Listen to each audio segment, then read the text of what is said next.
Olá, pessoal. Olá, vestibulando. Olá, você, aluno do ensino médio, do sétimo ano. Esse tema também, o pessoal do sétimo ano. Para você que gosta de história, quer aprender um pouquinho mais, mais fatos sobre a nossa história, que é tão importante, né? História é estudar o passado para compreender o presente. Hoje, o nosso tema da aula é grandes navegações, a conquista da América, a conquista do Novo Mundo, um período, vamos dizer assim, da história de mudança, um período em que nós estamos saindo da Idade Média, entrando na Idade Moderna, período das grandes mudanças científicas, artísticas e assim por diante, período do Renascimento, renascendo toda a teoria que começou lá na Grécia, depois em Roma, a teoria greco-romana, todos os ensinamentos dos gregos e dos romanos sendo retomados e aprofundados, né, o berço da nossa civilização ocidental. Muito bem, são grandes aventuras, as grandes navegações. Quando a gente fala na palavra conquista, né, iremos trabalhar bastante com esse termo conquista, que é diferente de descoberta da América, descoberta do Brasil, descobrimento da América, descobrimento do Brasil, porque quando a gente fala em conquista, a conquista pode ser através da força, através também dessa visão que foi na época eurocêntrica, ou seja, colocando o pensamento europeu e o pensamento também cristão como superior ao dos povos nativos. Então, vamos lá viajar na história, um breve resumo para vocês, algumas informações sobre esse período, e é claro que não substitui qualquer leitura mais aprofundada, qualquer debate mais aprofundado sobre o tema. Mas eu acho que pode ajudar um pouquinho vocês aí, tanto os alunos dos sétimos anos, quanto do ensino médio, quanto a você que vai prestar um concurso, e você que é curioso em relação à história. Eu já começo com uma frase do grande poeta português, do início do século XX, não é do período das grandes navegações. Navegar é preciso, viver não é preciso. Fernando Pessoa, grande Fernando Pessoa, o maior poeta, né, da língua, dos maiores, ou o maior poeta da língua portuguesa. O Fernando Pessoa, quando ele fala que navegar é preciso, por que navegar é preciso, né? Navegar, quando nós estaremos falando agora das grandes navegações, a necessidade o quê? Da ciência, a necessidade o quê? Do uso da razão. Viver não é preciso. Olha só, estamos vivendo um período tão difícil, né, da nossa história. Quando você pensa em relação à Covid-19, quando você pensa em relação à ciência, navegar é preciso, viver não é preciso. Quando nós não temos uma resposta em relação à finitude da nossa vida, né? Não sabemos quando e como será o fim da vida. Então, navegar é preciso, viver não é preciso. E eu peguei um trecho aqui também para vocês, do Fernando Pessoa, que ele fala o seguinte: ó mar salgado, quanto do teu sal são lágrimas de Portugal. Por ter cruzarmos, quantas mães choraram, quantos filhos em vão rezaram, quantas noivas ficaram por casar, para que fosses nosso, ó mar. Está falando aqui do pioneirismo português, da conquista dos mares, mas que também o que acabou acarretando em muitas vidas perdidas, né? Navegar é preciso, viver não é preciso. Muito bem. Quando nós falamos nas grandes navegações, nós estamos falando dos séculos XV e XVI. O termo grandes navegações, é claro que já existiam as navegações na história da humanidade, mas as navegações, vamos dizer assim, de uma maneira menor. Agora são as grandes navegações oceânicas, né, intercontinentais. Então, são navegações desse período que nós teremos a conquista da América. Se vocês pegarem a conquista da América, teremos outro evento no mundo parecido, se o homem descobrir o que? Vida em outro planeta, porque a América era totalmente desconhecida para os europeus, né? Segundo a história, a América era o que? Era um continente que não existia na mentalidade medieval, não existia na cartografia medieval, que eu vou mostrar para vocês daqui a pouquinho também na aula. Vocês estão vendo aí essa imagem, que são as especiarias, os temperos, né?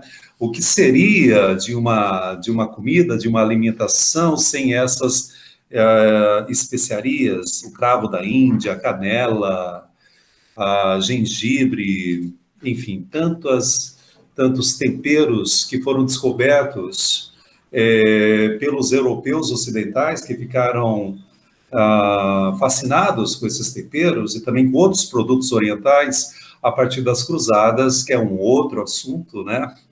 As cruzadas no final da Idade Média, nós temos os cruzados que foram lá tentar reconquistar as terras sagradas que estavam nas mãos dos muçulmanos e continuaram nas mãos dos muçulmanos.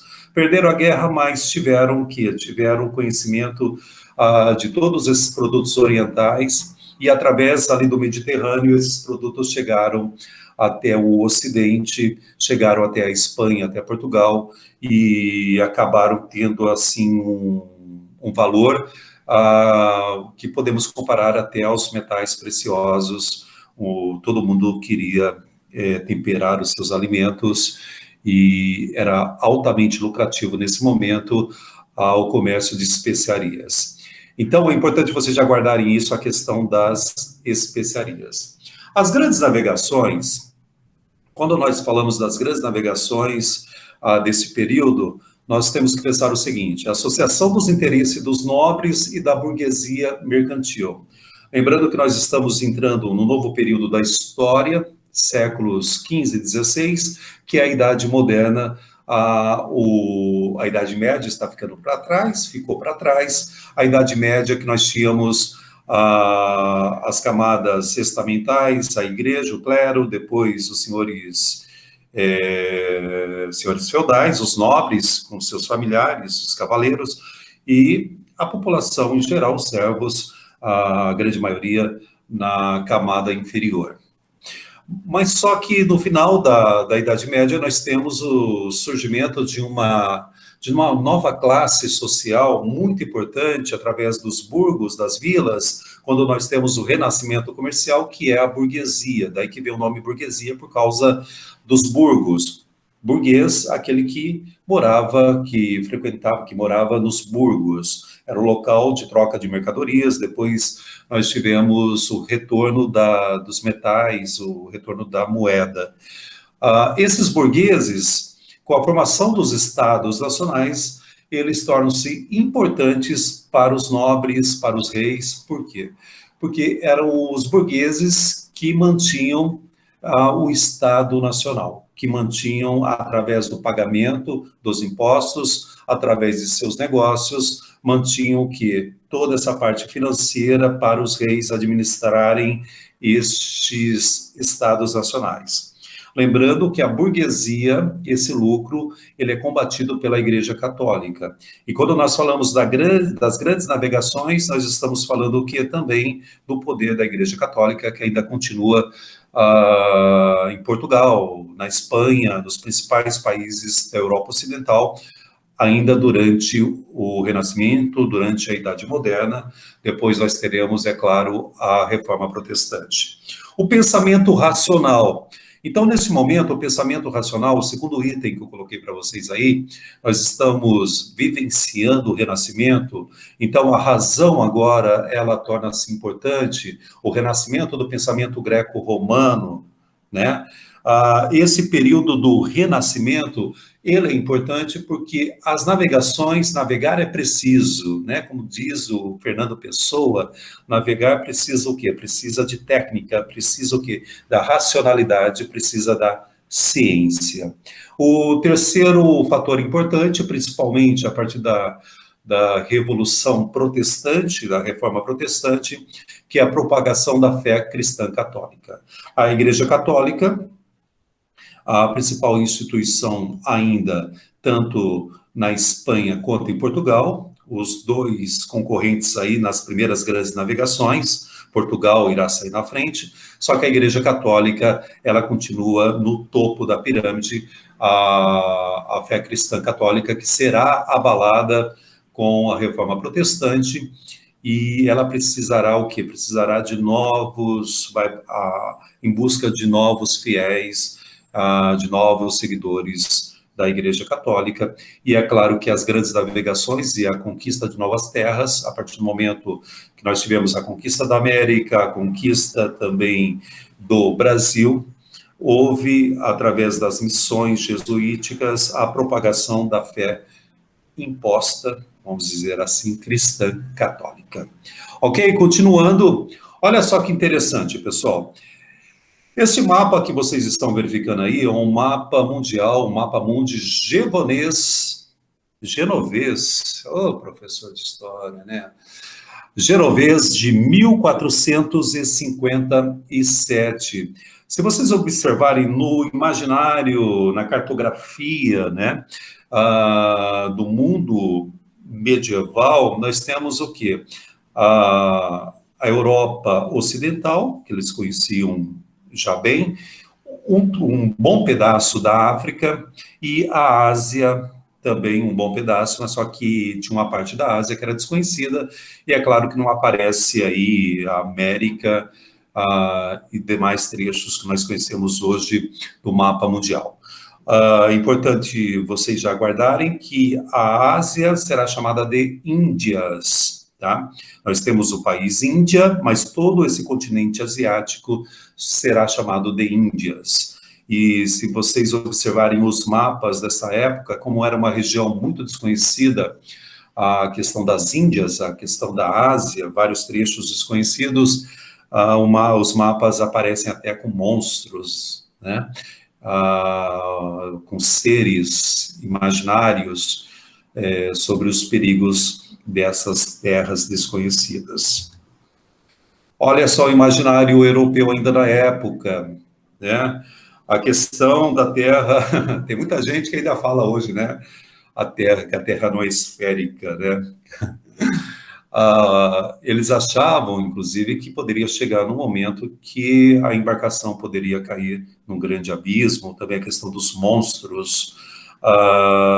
O imaginário europeu nessa época era muito fértil, porque era desconhecido, porque eles não conheciam o que estava além mar. Então, a mesma coisa de você ir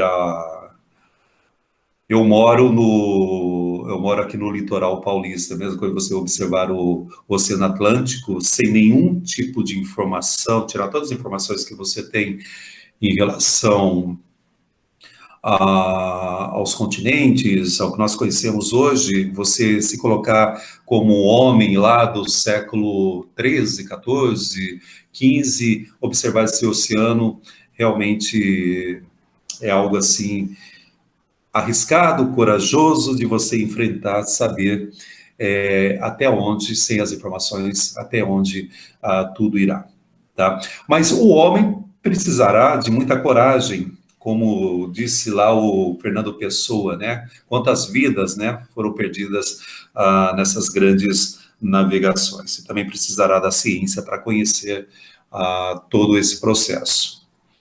É importante esta data, que muitos historiadores colocam como o final da Idade Média, 1453, a Constantinopla, a capital do Império Bizantino, ela é dominada pelos turcos otomanos, os muçulmanos. O que acontece? Eu falei para vocês que pós-cruzadas, começou um comércio intenso entre o Oriente e o Ocidente. Ou seja, os reis começaram a financiar bastante, na verdade, quem financiava era a burguesia, mas com o apoio dos reis, essas navegações por dentro da Europa mesmo, através do Mediterrâneo, para buscar o quê? Especiarias, principalmente na Índia.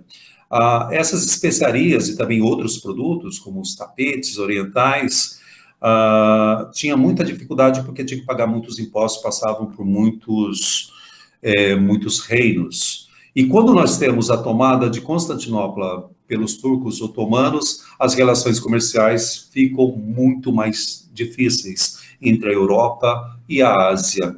Qual será a consequência disso? Qual será a consequência disso? Nós temos os reis, juntamente com a burguesia, investindo o quê? Investindo em novas rotas comerciais para buscar esses produtos que estavam na moda, esses produtos lá do Oriente. É claro que a saída seria através do Oceano Atlântico, depois o Oceano Índico e assim por diante. Então, contornar a África e chegar até a Índia, ou as Índias, que é a Ásia, que eu já falei para vocês. Então, haverá um investimento, porque esse traçado, essa rota marítima, ela terá dificuldades a partir, principalmente, da tomada de Constantinopla pelos turcos otomanos, né, que era formado pelos muçulmanos. Pessoal, isso aqui é muito importante para as provas. Quais as motivações, então, das grandes navegações? Encontrar novas terras, os solos europeus estavam bastante desgastados, vocês vão observar isso quando eles conquistam a América, os portugueses conquistam o Brasil, haverá uma exploração de todo esse continente, há uma exploração que vocês observarão nas próximas aulas, né, sobre a colonização americana. Vocês vão observar que eles vão utilizar como colônias de exploração. Vão tirar daqui o açúcar, o pau-brasil e assim por diante. Depois os metais preciosos também. A busca de metais preciosos, principalmente o ouro. Quando você pega a Carta de Caminha, também é um próximo assunto.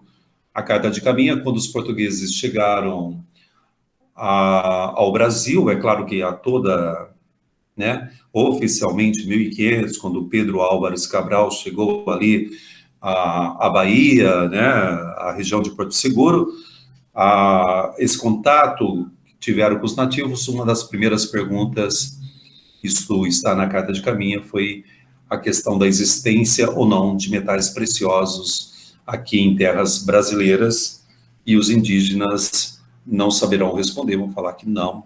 E esses metais preciosos, a partir principalmente do final do século XVII, principalmente século XVIII, nós temos o ciclo do ouro nas Minas Gerais, aqui no Brasil. Já é um outro assunto também. A busca de novas rotas comerciais, principalmente para as Índias. Esse é o ponto principal que eu estava explicando para vocês, né? A dificuldade de buscar pelo Mediterrâneo, então, uma nova rota comercial. A expansão do comércio, é claro, os burgueses, a questão do mercantilismo, né? A questão quando a gente fala da busca dos metais preciosos, também o acúmulo de metais, que é uma das características do mercantilismo, a expansão do comércio, é claro, patrocinada pelos burgueses. E a expansão da fé cristã católica, que eu já comentei no slide anterior, que é justamente buscar o quê? Novos adeptos à Igreja Católica. Essas são as principais motivações. E para navegar, precisava o quê? De novas tecnologias. São muitas tecnologias na época. Eu separei 3 aqui para vocês. A primeira imagem que vocês estão vendo aí é uma imagem de uma caravela. As caravelas, né, em relação à tecnologia avançada, Portugal, daqui a pouco o professor vai falar mais, Portugal será pioneira em relação a essas tecnologias, vai ter um investimento na questão dos estudos náuticos. A caravela será revolucionária em relação às embarcações, né, pela agilidade, praticidade, pela precisão. O segundo instrumento que eu coloquei para vocês, das novas tecnologias, é o astrolábio. Aí vocês vão falar, professor, mas isso aí não é novo, o astrolábio já vem de muito tempo, né, da antiguidade.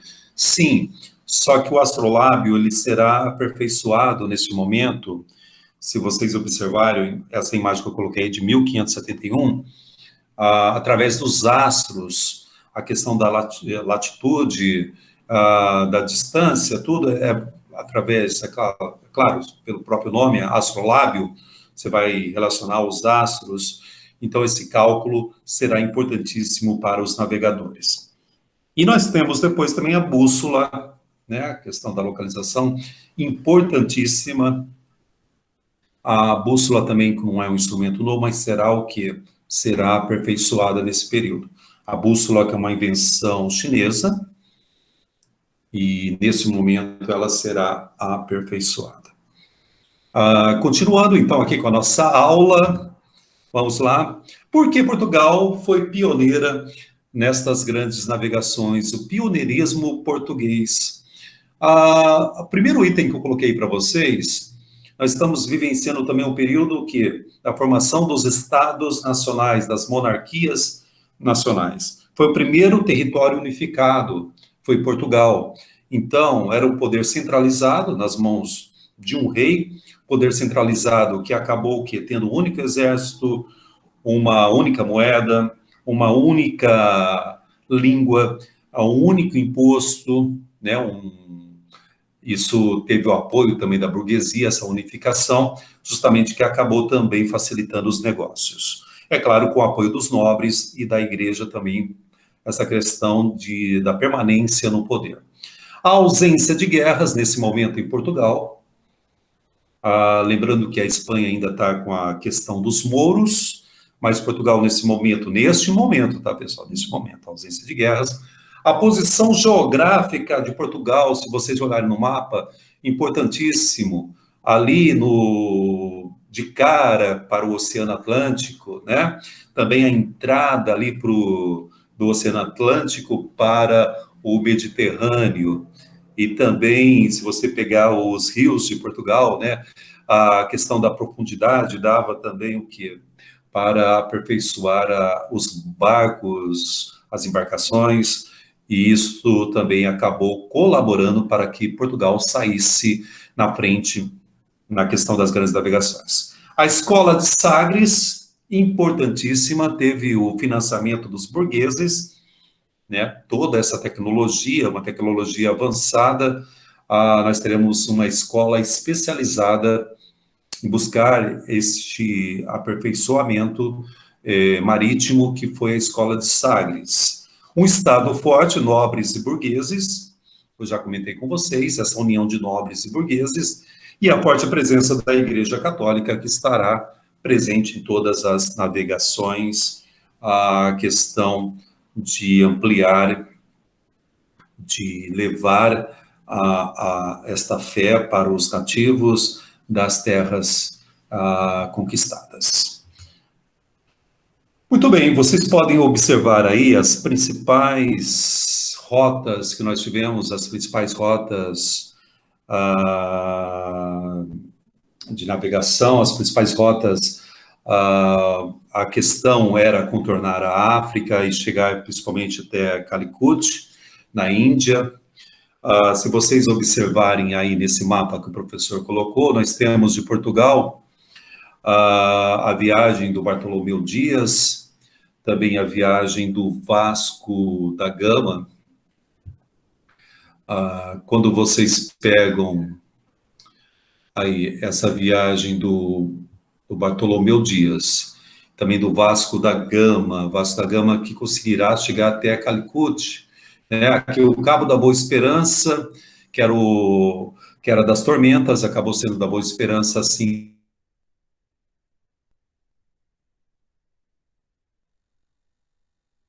do Pedro Álvares Cabral, em 1500.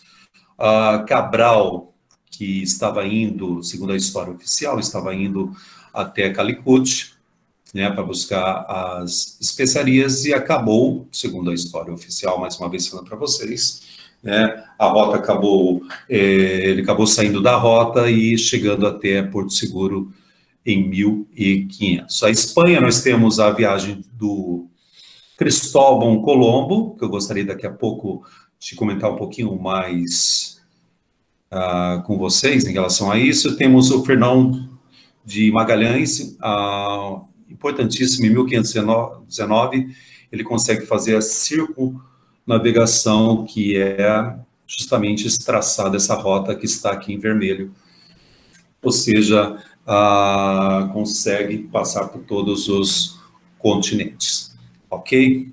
Vamos lá, prosseguindo. Em relação, eu gostaria de comentar com vocês, quando nós colocamos um ponto de interrogação em relação à conquista do Brasil em 1500, justamente porque a partir do momento que o Cristóvão Colombo em 1492, ele chega à América, o Cristóvão Colombo, o genovês, que teve o patrocínio da coroa espanhola para fazer essa navegação, que acabou chegando até a América Central. Se vocês observarem, ele comprou a teoria de que a Terra era redonda, esférica, e ele achava que o quê? Que ia chegar numa parte desconhecida das Índias, da Ásia. E foi o que ele realmente acreditou, que em 1492 ele tinha chegado às Índias. Tanto é que ele deu o nome aos nativos, chamou os nativos de índios. Tá? Os nativos, inclusive os indígenas, indígena significa nativo. Se vocês pegarem as associações indígenas, eles preferem o termo indígena do que o termo índio, né? O termo europeu, de achar que era uma região da Índia, que eram habitantes da Índia ou das Índias, né? Ele achou que tinha chegado numa região desconhecida das Índias. Quem irá descobrir que era um novo continente é o cartógrafo, navegador também, Américo Vespúcio, italiano, também com patrocínio da Espanha. Ele, em 1501, olha só, 1501, ele descobre que é um novo continente e que não é uma parte das Índias. Se vocês pegarem em relação a isso, o que acontece? A partir desse momento, nós temos o nome para esse novo mundo, velho mundo Europa, novo mundo América, o título de América, justamente em homenagem ao Américo Vespúcio. Ok, o professor falando demais aqui, mas já está acabando essa minha explicação, né? Que mais que eu gostaria de conversar com vocês? O Tratado de Tordesilhas, de 1494. Esse tratado, tem dois tratados aí, mas eu vou falar do Tordesilhas, que é o principal, de 1494. Quando eu falei assim sobre o Pedro Álvares Cabral, chegou em 1500, se os portugueses já tinham conhecimento de terras brasileiras ou não. Se vocês pegarem quem chegará ao novo continente, que chegará achando que era uma parte das Índias, a Espanha, que patrocinou a expedição do Cristóvão Colombo. Essas novas terras, sendo o continente americano uma parte da Ásia, o que acontece? Como Portugal era pioneira, então nós tínhamos os dois rivais aí, Portugal e Espanha. Portugal queria também uma fatia do bolo. Queria uma fatia do bolo. Aí começou uma disputa entre Portugal e Espanha. Quem vai intermediar, quem vai colocar aí um ponto final nessa discussão é a Igreja Católica. A Igreja Católica que na Península Ibérica, Portugal e Espanha, está no topo da pirâmide. A Igreja Católica irá intermediar esse debate entre os dois países, e nós teremos a assinatura do Tratado de Tordesilhas em 1494. Se vocês observarem, o traçado do Tratado de Tordesilhas, eu estou passando aqui a setinha para vocês darem uma olhada. Toda essa parte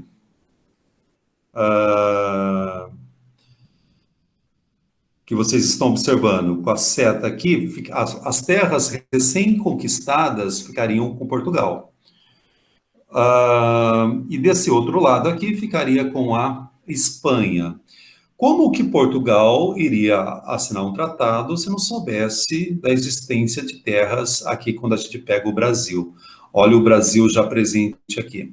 Porque se não soubessem da existência do Brasil, esta é a grande indagação de vários historiadores, como que Portugal iria assinar um tratado que ele teria simplesmente o quê? Só água, né? Porque a África eles já conheciam. Então, essa desconfiança, é claro, que já sabiam da existência de terras que depois nós tivemos a posse a partir da chegada do Pedro Álvares Cabral em 1500. Ok, pessoal? Algumas explicações para vocês sobre esse grande período das grandes navegações. Para encerrar, eu gostaria de deixar para vocês um trecho, uma dica. O filme é 1492, A Conquista do Paraíso. Esse filme que foi lançado, ele teve lançamento na Espanha, ele foi lançado em, deixa eu pegar aqui a data do lançamento para falar para vocês, em 1992. Foi lançado no Brasil também em 1992. A direção é do Ridley Scott, e nós temos aí como personagem principal, fazendo o Cristóvão Colombo, o Gerard Depardieu. Tá? E é um trecho desse filme que eu vou passar para vocês, fica como dica, o filme 1492, A Conquista do Paraíso. Abraços, até a nossa próxima aula de história.